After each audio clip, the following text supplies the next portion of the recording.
L'Église est le corps de Christ. L'Église est son corps, comme nous le lisons dans Éphésiens 1, 22-23. Et il y a bien sûr un certain nombre d'autres références à l'Église sous cette dénomination ou ce titre. Quelle est la suggestion ou la fonction d'un corps physique? Tout d'abord, le corps d'un homme est un véhicule pour l'expression de sa personnalité. Vous ne pouvez pas toujours découvrir la personnalité par le moyen des traits du corps, mais habituellement, les gens se trahissent dans une certaine mesure par leur corps. Même si, dans certains cas, vous trouvez difficile de deviner ce qui se passe intérieurement, le fait même que c'est difficile à deviner vous informe qu'ils n'ont pas l'intention que vous sachiez.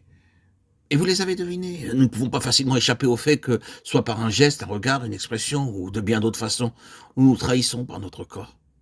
Cela est en tout cas une intention du corps, être l'expression de l'intérieur de l'homme, le pouvoir d'un moyen de s'exprimer. Et de même, l'Église qui est son corps est le vase, l'incarnation du Seigneur, l'esprit dans lequel et par lequel il doit s'exprimer. Si l'Église telle que nous la rencontrons, en évoluant parmi ses membres, concordait avec la pensée divine, nous saurions à quoi ressemble le Seigneur. Prenons, frères et sœurs, ceci à cœur, que notre existence même en tant qu'Église est en vue que les gens sachent à quoi ressemble Christ. Hélas, nous le décevons tellement en ceci. C'est souvent si difficile de percevoir le réel caractère du Seigneur Jésus dans son peuple. Mais c'est là la toute première signification du corps de Christ. Mais en outre, et ici nous sommes sur un terrain familier, un corps physique est un ensemble organique. Ce n'est pas un tout mis ensemble de l'extérieur, c'est quelque chose qui est marqué par une unité, par la raison d'une vie à l'intérieur. Il y a des relations dans chaque partie. Et entre les parties, la moindre des parties est affectée par ce qui se passe dans toute autre partie. On pourrait s'étendre beaucoup sur cela, mais nous avons beaucoup plus à apprendre encore en ce qui concerne l'application spirituelle actuelle de cette réalité au sujet de l'Église comme le corps de Christ. Nous avons besoin d'être amenés à l'intérieur même de ce grand système sympathique du corps. Et cela requiert une réelle œuvre de grâce en nous. Il y a bien des manières dont cela est exprimé dans la parole.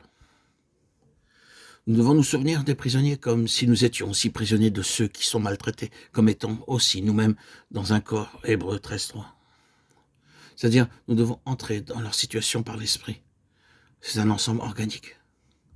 Et si un membre souffre, tous les membres souffrent avec lui. 1 Corinthiens 12, 26. Il est probable que nous souffrons beaucoup pour des choses dont nous ne savons rien. Il y a de la souffrance ici et là, et nous y sommes impliqués. Le Seigneur cherche à nous engager dans les besoins des autres, à nous introduire dans leurs conflits.